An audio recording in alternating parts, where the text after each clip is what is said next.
పరిశుద్ధుడు మన రక్షకుడైన యేసుక్రీస్తు ప్రభునామంలో కూడి వచ్చిన మీ అందరికీ నా వందనాలు తెలియజేస్తున్నానండి. ఈరోజు మన ధ్యానం నిమిత్తం లోకాసు వార్త 24వ అధ్యాయం 51వ వాక్యాన్ని ఒకసారి మనం జ్ఞాపకం చేసుకుంటే, ఆయన వారిని ఆశీర్వదిస్తూ ఉండగా ప్రత్యేకించబడి వారిలో నుండి ప్రత్యేకింపబడి పరలోకమునకు ఆరోహణమయ్యను. ఆయన ఆశీర్వదిస్తూ ఉండగా ఆరోహణమయ్యి వెళ్ళిపోయారు. ఆదికాండం 1:28 ప్రకారం మీరు ఫలించి ఆశీర్వదించారు. ఎట్లనగా మీరు ఫలించాలి, అభివృద్ధి చెందాలి, విస్తరించాలి, అప్పుడు నిండించాలి. అదే ఆశీర్వాదంలో భాగం అన్నట్టు చెప్పారు. కాబట్టి ప్రియులరా, యేసు ప్రభువారు పరలోకాన్నే మన కొరకు విడిచి భూమి మీదకి వచ్చి ప్రాణత్యాగం చేసి సమాధిని జయించి మరణాన్ని జయించి పునరుద్ధానుడై పరలోకమునకు వెళ్ళిపోయారు. మరలా ఆయన వచ్చిన కారణం శాపగ్రస్తుల మనలను ఆశీర్వదించడానికి, మరణమునకు పాత్రులమైన మనలను పరలోక రాజ్య వారసులుగా చేయడానికి మాత్రమేనని మీకు నేను మనవి చేసుకుంటా ఉన్నాను. ఈ యొక్క ఆశీర్వాదం పొందుకునే క్రమంలో మనం ఫలించాలి, అభివృద్ధిని చెందాలి, విస్తరించాలి అని దేవుని వాక్యం తెలియజేస్తూ ఉంది. ఈ రోజుకి ఎలా విస్తరించాలి అనే ఒక ధ్యానము కొరకు 2వ పేతురు పత్రిక 1వ అధ్యాయం 5వ వాక్యాన్ని కనుక మనం చూస్తే, విశ్వాసమునందు సద్గుణము అన్నాడు. ఏం విస్తరించాలంట? విశ్వాసమునందు సద్గుణము విస్తరించాలి. 2వ పేతురు 1వ అధ్యాయం 5వ వచనం, ఈ హేతువు చేత మీ మట్టుకు మీరు పూర్ణ జాగ్రత్త గలవారై మీ విశ్వాసమునందు సద్గుణము చాలా కొంచెం కిందకెళ్ళు విస్తరించాలి అంటాడు.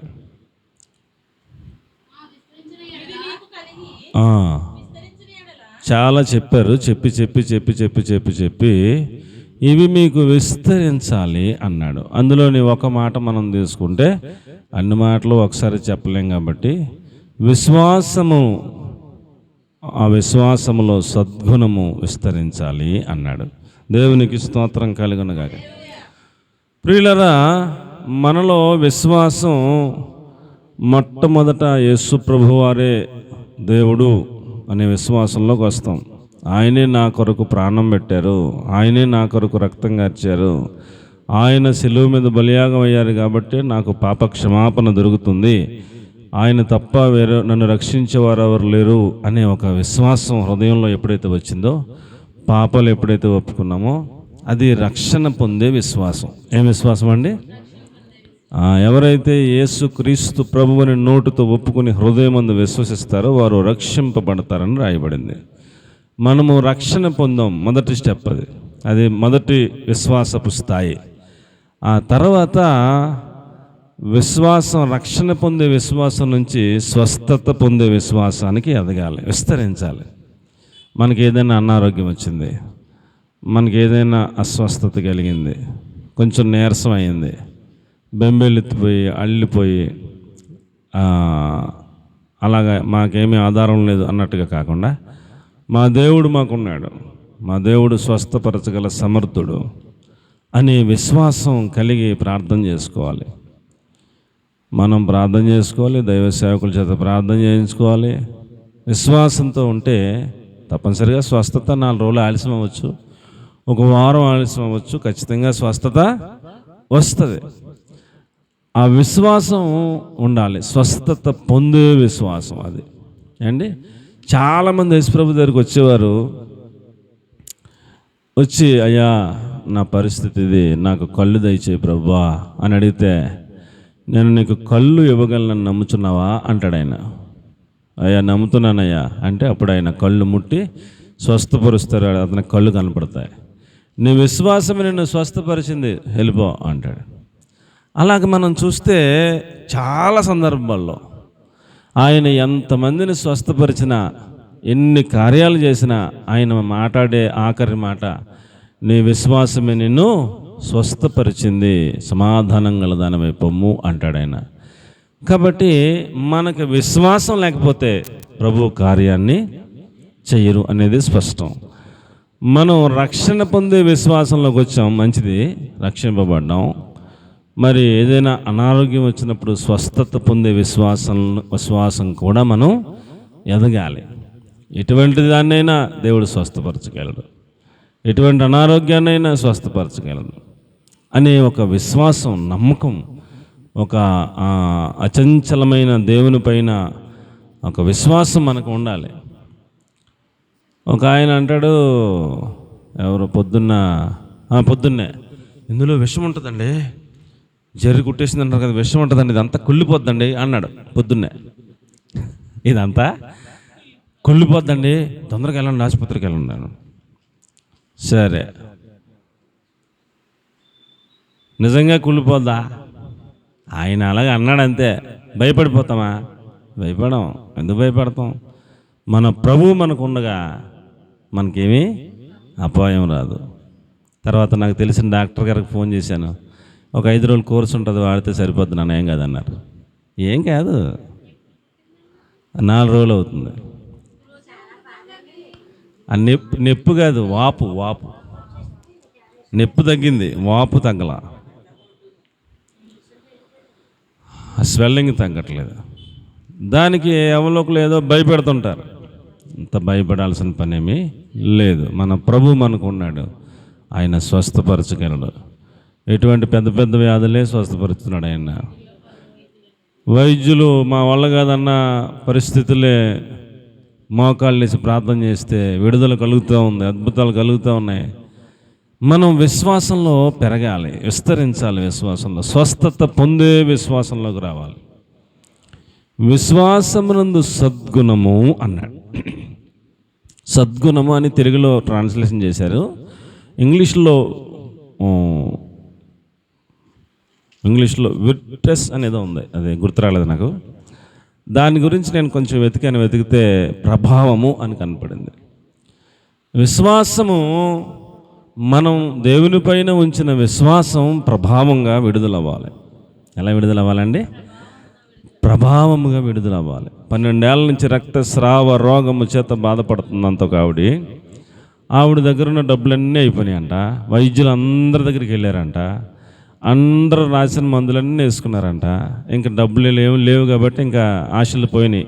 ఇంకా నాకు స్వస్థత రాదేమో, ఇంకా నేను చచ్చిపోతామే అనే పరిస్థితికి వచ్చారు. ఆరోగ్యంగా ఉండే ఆవిడ, బలంగా ఉండే ఆవిడ, రోజు రక్తస్రావం అవుతుంటే ఎన్ని రోజులు ఉంటారు బలంగా అంటే నీరసం అయిపోయారు, నడవలేని పరిస్థితి. అలాగా దేక్కుండా పాక్కుండా వచ్చే పరిస్థితికి వచ్చింది. అప్పుడు అందరూ చెప్తున్నారు, యేసుప్రభు మన ఊరు వస్తున్నారు, మన వీధి గుండా వెళ్తారంట. అందరం మన వీధి గుండా వెళ్తారంట. నువ్వేదో రకంగా వీధిలోకి వస్తే ఆయన స్వస్థపరుస్తారేమో. పక్కూరులో చాలామంది స్వస్థపరచబడ్డారు, ఆ పక్కూరులో చాలామంది స్వస్థపరచబడ్డారు, ఎటువంటి వ్యాధులైనా ఎగిరిపోతున్నాయి అని వాళ్ళు అందరూ చెప్తే హృదయం ముందు విశ్వసించి ఏదో రకంగా కొంటుకుంటానో మెడ్డుకుంటానో వందనాలం ఏదో రకంగా జాగ్రత్తగా వెళితే, ఆయన వెళుతున్నప్పుడు ఆయన వస్త్రపు చెంగు మాత్రము ముట్టిన ఎడల నాకు స్వస్థత కలుగుతుందని విశ్వాసం తెలియంది కూర్చుంది.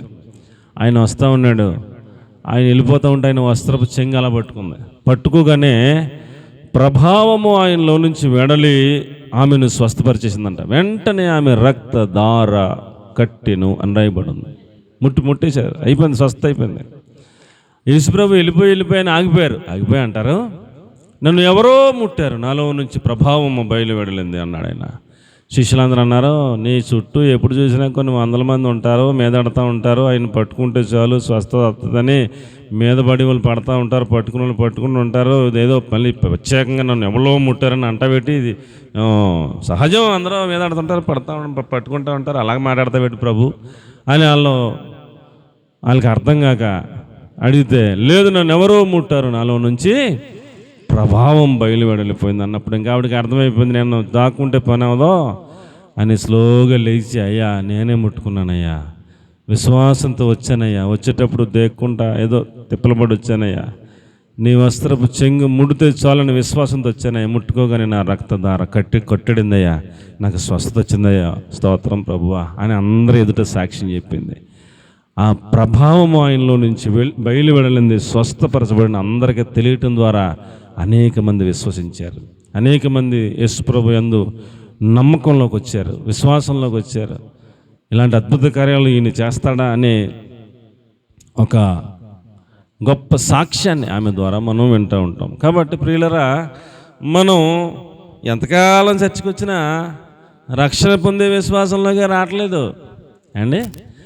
చర్చికి వస్తున్నారు, వెళ్ళిపోతున్నారు, కానీ యేసు ప్రభు నన్ను రక్షిస్తాడు, నేను మారు మనసు పొందాలి, పాపాలు ఒప్పుకోవాలి, బాప్తిస్మం తీసుకోవటం ద్వారా నేను ఒకవేళ ఎప్పుడైనా చచ్చిపోతే పరలోక రాజ్యం వెళ్తాననే విశ్వాసంలోకి రావట్లా. చాలామంది వెనకడుగు వేస్తున్నారు. మనం విశ్వాసపు స్థాయి పెరగాలి, విస్తరించాలి, విశ్వాసంలో ప్రభావం పెరగాలి. మనకేదైనా వస్తే స్వస్థత పొందగలిగిన విశ్వాసం ఉండాలి. మనం ప్రార్థన చేస్తే అవతలలో స్వస్థత పొందే విశ్వాసం కూడా మనం కలిగి ఉండాలి. ఆ రేంజ్కి ఎదగాలి. విశ్వాస సహితమైన ప్రార్థన ఆరోగ్యాన్ని లేపును అన్నాడు.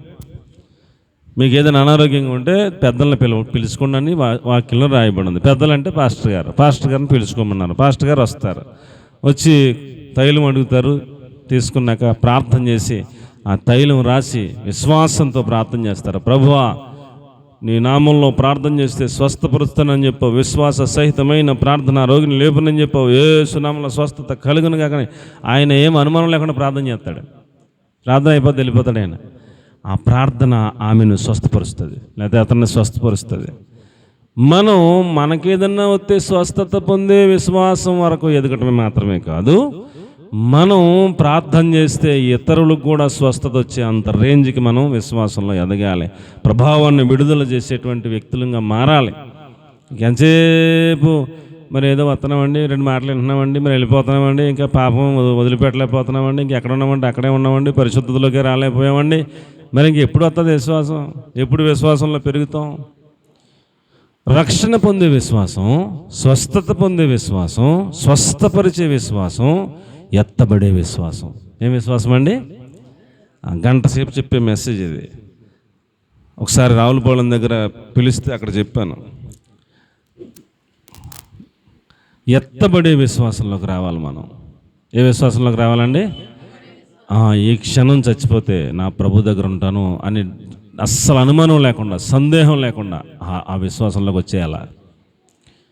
అంత విశ్వాసంలోకి రావడానికి మన విశ్వాసం విస్తరించాలి, ప్రభావమును విడుదల చేయాలి. ప్రార్థనా పరులు ప్రార్థన చేస్తూ ఉంటే, యేసు నామంలో బంధిస్తూ ఉంటే ప్రభావం విడుదలవుతూ ఉంటుంది, కార్యాలు జరుగుతూ ఉంటాయి. మనం విశ్వాసంలో ఎదగాలండి, విశ్వాసంలో ఎదగాలి.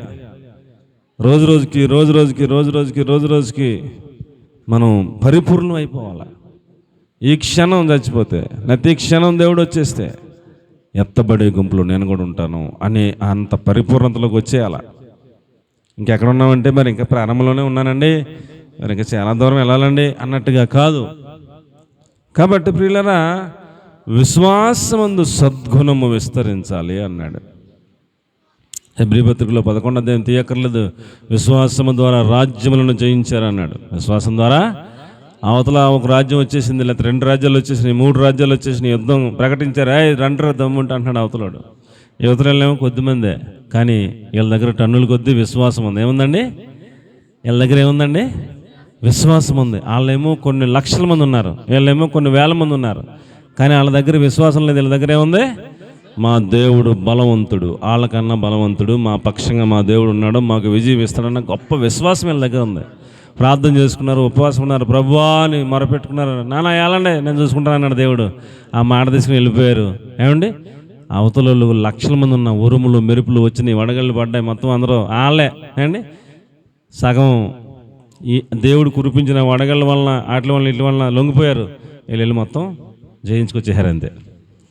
ఒక్కడు 1000 మందిని తరుముతాడంట, ఇద్దరు 10,000 మందిని తరుముతారంట. ఎలాగంటండి? ఒక్కడు కొడితే గొప్ప, కానీ ఒకడో 1000 మందిని తరుముతాడంట. ఏంటండి ఏంటా అది? ఆ లెక్క ఏంటంటే విశ్వాసం అలాగ ఉంది. మరి మనం ఏం చేస్తాం? విశ్వాసం ఒక్కడ 1000 మందిని ఇద్దరు కలిస్తే 10,000 మందిని తరుముతారని చెప్పాడు. అంత విశ్వాసం. ఓ పక్కన యోవాబేమో ఒక రాజ్యం మీదకి వెళ్ళాడు. యోవాబు తమ్ముడు అభిషేక్ ఇంకో రాజ్యం మీదకి వెళ్ళాడు. నీ బలం తక్కువైతే నాకు చెప్పు, నేను వస్తా. నా బలం తక్కువైతే నీకు చెప్తాను, నువ్వురా. మన ఇద్దరం దావీదు రాజు ఎంటర్ అవ్వకుండానే ఈ 2 రాజ్యాలను జయించేద్దామని ఇద్దరు మాట్లాడుకున్నారు. ఈయన ఇరగదీసేస్తున్నాడు, ఆయన చితకూడేస్తున్నాడు. ఈయన పిలిచి మొత్తం జయించుకొచ్చేసారు. అంతే. ఒక్కడు వెళ్తే అవతల రాజ్యాన్ని జయించుకొచ్చేస్తున్నారండి. ఏమి వీరులు శూరులు ఏమిటి సార్ అంతా విశ్వాసం అంటే? దేవుని సన్నిధిలో అంత విశ్వాసాన్ని సంపాదించుకున్నారు వాళ్ళు. కాబట్టి ప్రియులరా, మనం విశ్వాసం, రక్షణ పొందే విశ్వాసంలోకి రావాలి అండి. అందరూ మారు మనసు పొందాలి, అందరూ బాప్తిస్మాలు తీసుకోవాలి. కులంతో సంబంధం లేదు, మతంతో సంబంధం లేదు. ఈ క్షణంలో చచ్చిపోతే దేవుని దగ్గరికి వెళ్ళాలి, నరకం వెళ్ళకూడదు. అదే పాయింట్ మనం పట్టుకోవాలి. ఇంకా వేరే మార్గం లేదు. మరి ఇంకో మార్గం ఉంటే పోనీ అలాగే వెళ్ళొచ్చు, వేరే మార్గం లేదు. పాప క్షమాపణ కోసం రక్త ప్రోక్షణ అవశ్యం అన్నారు. ఆ రక్తం పరమాత్ముడు దేవుడే చిందించాలన్నారు. అలాంటి వ్యక్తి యేసుప్రభు తప్ప ఎవరు లేరు. కాబట్టి మనం ఈ లోకంలో ఎన్నో ఉంటాయి అడ్డంకులు అన్నీ ఛేదించుకుని మారు మనసు పొంది బాప్తిస్మం తీసుకుని విశ్వాసం, రక్షణ పొందే విశ్వాసంలోకి రావాలి. స్వస్థత పొందే విశ్వాసంలోకి రావాలి. స్వస్థపరిచే విశ్వాసాన్ని సంపాదించాలి. ప్రార్థన చేస్తూ ఉంటే ప్రభావం విడుదలవుతూ ఉండాలి. ఎత్తబడే విశ్వాసంలోకి రావాలి. అలాగే మనం విశ్వాసం ద్వారా రాజ్యాలను జయించారు. విశ్వాసం ద్వారా పెద్ద లిస్ట్ రాసుకొచ్చాడు. అక్కడ రంపముల చేత కోయబడ్డారు. అయినా విశ్వాసంతో మా ప్రభు దగ్గరికి వెళ్ళిపోతామని రంపాలతో కోస్తున్నా సరే అలాగ మాట్లాడలేదంట. ఏం పర్లేదు, మా ప్రభు దగ్గరికి వెళ్ళిపోతాం. ఎంత హింసలు వచ్చినా జడవలేదు. కొత్త నిబంధన భక్తులు తమ భర్తలు చచ్చిపోతే కొంతమంది విశ్వాసం ద్వారా బతికించుకున్నారంట. ఇంకా కొంతమంది మా భర్తలు బతక్కపోయినా మమ్మల్ని ముందుకు నడిపించగల దేవుడు ఉన్నాడనే విశ్వాసంతో యాతని పెట్టబడతాకి ఇష్టపడ్డారంట. రకరకాల విశ్వాసం ఉందండి. కాబట్టి ఎక్కడో ఒకచోటే ప్రారంభంలోనే ఉన్నామన్నట్టు కాకుండా విశ్వాసంలో మనం నానాటికి విస్తరించాలి అని దేవుని వాక్యం తెలియజేస్తూ ఉంది. మార్కు సువార్త 5వ అధ్యాయం 30వ వచనంలో ప్రభావము బయలు వెళ్ళింది అన్నాడు. 12 సంవత్సరాల నుంచి రక్తస్రావ రోగం. ఆమె అలా వస్త్రం పట్టుకోగానే ప్రభావం బయలు వెళ్ళింది. వెంటనే రక్తస్రావ రోగం కొట్టడిపోయింది, అంతే తగ్గిపోయింది. మార్కు 5:30.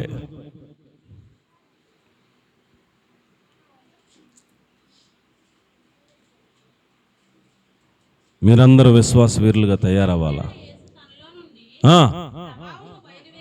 ప్రభావం బయలు వెళ్ళిందని తనలో తాను గ్రహించి జన సమూహం వైపు తిరిగి నా వస్త్రాలు ముట్టింది ఎవరో అని అడిగారు. చాలే ఆ కింద ఆవిడ చెప్తారు లేచి, అయ్యా నేనే ముట్టుకున్నాను, నాకు స్వస్థత కలిగింది అని సాక్ష్యం చెప్తారు. ఆ తర్వాత లోక 6:19 చూస్తే ఆయన అందరినీ స్వస్థపరచుచుండెను, ప్రభావం ఆయనలో నుంచి బయలువెడలే. ఎంతమందితో అంతమంది స్వస్థపడిపోతున్నారంటండి. అది ప్రభావము ఆయనలో నుండి బయలుదేరి ఒకళ్ళు కాదండి. విశ్వాసం ఒకళ్ళు వస్తే స్వస్థపరుతం కాదు, ఎంతమందితో అంతమందిని స్వస్థపరచగలిగినంత టన్నుల కొద్ది విశ్వాసం యేసుప్రభు దగ్గర ఉంది. ఆయన మహాదేవుడు మనకు నేర్పిస్తూ ఉన్నాడు. అంత విశ్వాసాన్ని మీరు కూడా కలిగి ఉండండి, విశ్వాస వీరులుగా తయారవ్వండి. అబ్రహాము శారమ్మ విశ్వాసము ద్వారా బలం పొందారంట 100 సంవత్సరాలప్పుడు. ఏం బలం పొందారంట? బిడ్డను కన్నడానికి కావాల్సినంత బలాన్ని పొందారంట విశ్వాసం ద్వారా. కేవలం వాళ్ళ నమ్మకాన్ని చూసి దేవుడు మురిసిపోయాడు. 100 సంవత్సరాలప్పుడు శరీరం మొత్తతుల్యం అయిపోయిందంట, ఏలాడుతుందంట శరీరం. శారమ్మ గర్భం ఆ యొక్క నెలసరిలు ఉంటాయి కదా, ఆగిపోయినంట. ఎప్పుడో ఆగిపోయినాయంట. మరి పిల్లలు పుడతారు ఇంకా 100% పుట్టరు, వాళ్ళకే తెలుసు. కానీ విశ్వాసము ద్వారా దేవునికి అసాధ్యమైంది ఏమీ లేదు. ఈ వయసులో కూడా దేవుడు బిడ్డలను ఇవ్వగలడని నమ్మారంట, విశ్వాసం ఉంచారంట. అలా విశ్వాసాన్ని చేసి దేవుడు 100 సంవత్సరాల్లో ఉన్న శారమ్మ 20 సంవత్సరాల వయసులాగా అయిపోయింది అంతే.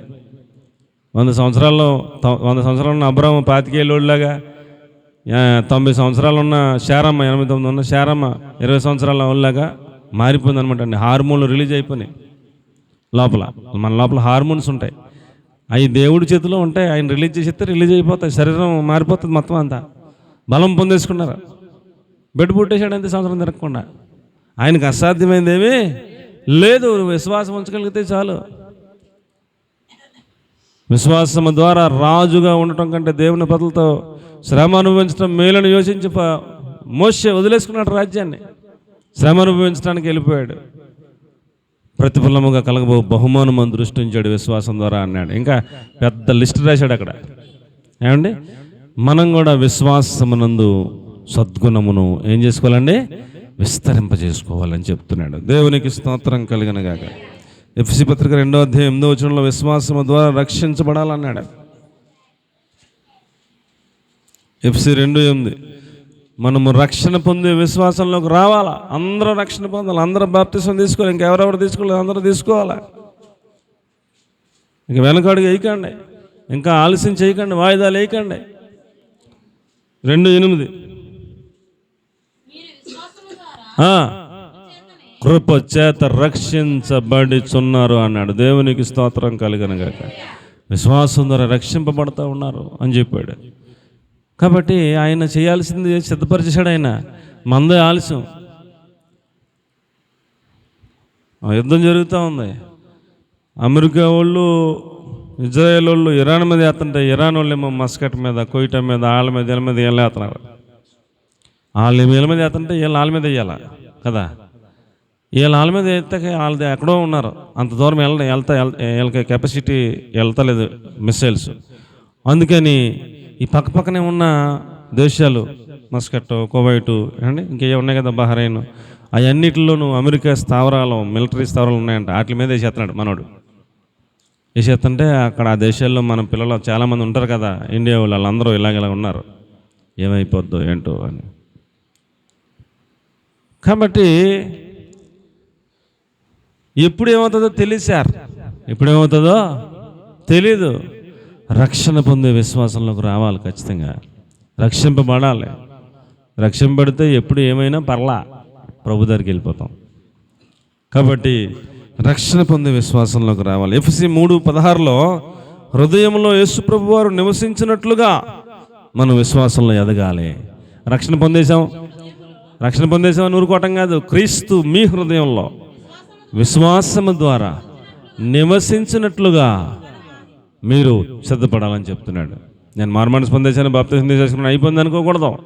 అప్పటి నుంచి క్రీస్తు ప్రభువారు మనలో నివాసం ఉండే అంత విశ్వాసాన్ని మనం కలిగి ఉండాలి. ఆయన మనలో ఉంటే ఇంకా గొడవ లేదు కదా. ఆయన మనలో నివాసం ఉంటే ఆయన ఎప్పుడు పిలిచినా ఆయన తీసుకెళ్ళిపోతాడు. మనం ఎప్పుడైతే చనిపోయినా మనం వెళ్ళిపోతాం. ఆయన మనలో నివాసం ఉండే అంత విశ్వాసం వస్తే మనకి. కాబట్టి ఈ విశ్వాసంలో మనం విస్తరించాలని చెప్తా ఉన్నాడు అండి. అలాగే 2 తిమోతి 3:14 రక్షణార్థమైన జ్ఞానం విషయంలో మీరు విశ్వాసమందు విస్తరించాలంటాడు. రక్షణను కాపాడుకోవడానికి జ్ఞానం కూడా ఉండాలి. రక్షణ కాపాడుకుంటే ఏముండాలండి, రక్షణ పొందటం బాప్తిస్మంతో ప్రారంభమవుద్ది. ఆ రక్షణ రోజు కొనసాగించుకుంటూ ఉండాలి.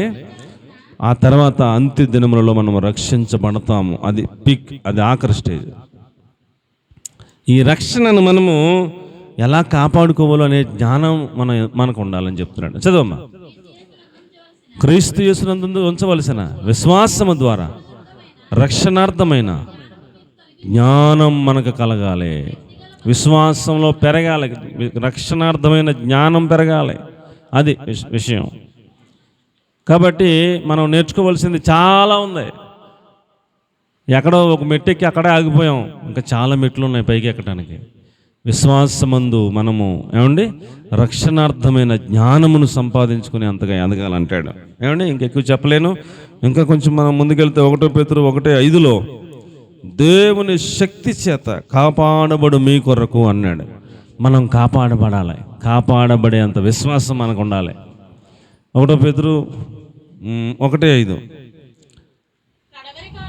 కడవరి కాలమందు బయలుపరచుటకు సిద్ధంగా ఉన్న రక్షణ మనకి కలుగునట్లు ఆ రక్షణ కలుగుతుందంట కడవరి కాలంలో. దానికోసం విశ్వాసం ఉండాలంట. కాపాడబడి దేవుని శక్తి చేత కాపాడబడి మీ కొరకు అన్నాడు. అంటే పరలోకమందు భద్రపరచబడింది అన్నాడు. రక్షణ పొందడం అంటే మారు మనసు పొందడం, బాప్తిసం తీసుకోవటం, అది ఫస్ట్ స్టేజ్. అక్కడతో అయిపోలా. ప్రతిరోజు రక్షణను కాపాడుకుంటూ ఉండాలి. ఈ రక్షణ జ్ఞానంలో పెరగాలి. రక్షణ చేత అంతములో మనం కాపాడబడి అంత విశ్వాసం కలిగిన వాళ్ళంగా మనం జీవించాలి. ఇన్ని ఉన్నాయి కాబట్టి మనం వీటిలో మనం విస్తరించడానికి, జ్ఞానం కలిగి ఉండటానికి, రక్షణ కాపాడబడే అంత స్థాయికి మనం ఎదగటానికి మనం ముందుకు సాగిపోవాలని నేను మనవి చేసుకుంటాను. 1 పేతురు 1:20 మన ఈ విశ్వాసము నిరీక్షణగా మారాలి అన్నాడు. మునిపే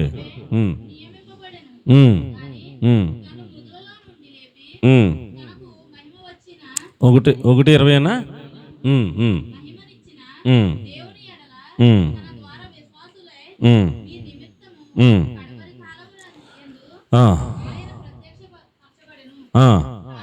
కాగా మీ విశ్వాసము నిరీక్షణ దేవుని యందు ఉంచబడ్డాయి అన్నాడు. మన విశ్వాసం ఏమండి నిరీక్షణ ఎక్కడున్నాయంటండి?